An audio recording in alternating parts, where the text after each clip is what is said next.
Hi, this is Tim Urden, author of Statistics in Plain English, and this is a brief explanation of how to read Appendix B.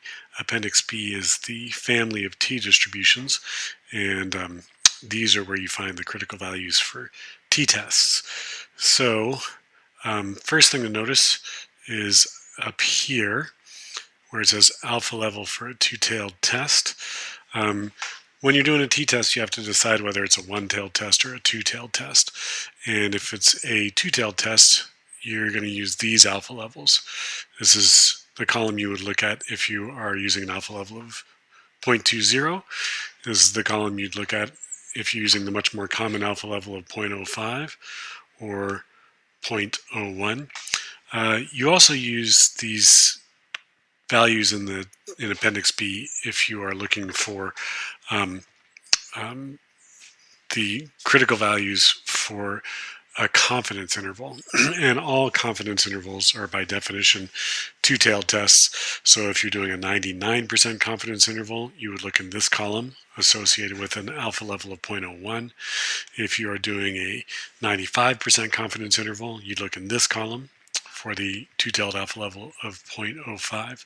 And then down here, these are where you'd find the alpha levels for one-tailed tests, which are much less common, but for example, here is an alpha level of 0.05 for a one-tailed test.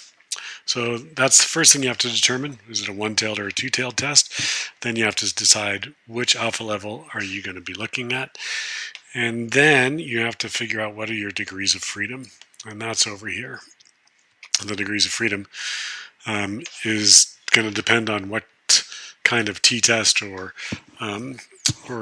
confidence interval you're creating. But say that you've got a independent samples t-test, and the degrees of freedom for that is the sample size of one group plus the sample size of another group minus 2. So it's n plus n minus 2.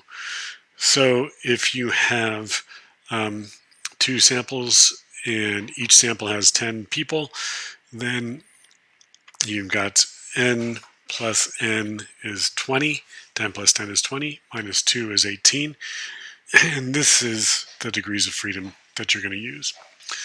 So let's do an example. Let's suppose that you do have two samples with 10 people each, and you're comparing them, and you're doing an alpha level of 0.05 for a two-tailed test. So this is going to be the column that you're looking in.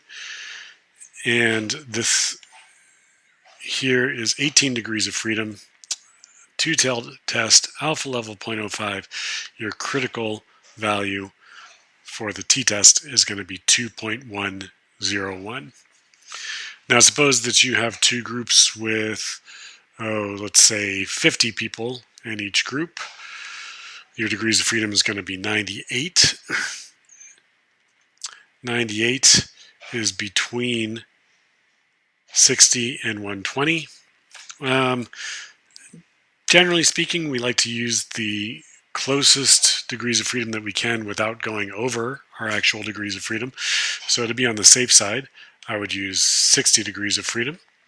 And let's say we're going to do an alpha level this time of 0.01 for a one-tailed test. That is this column.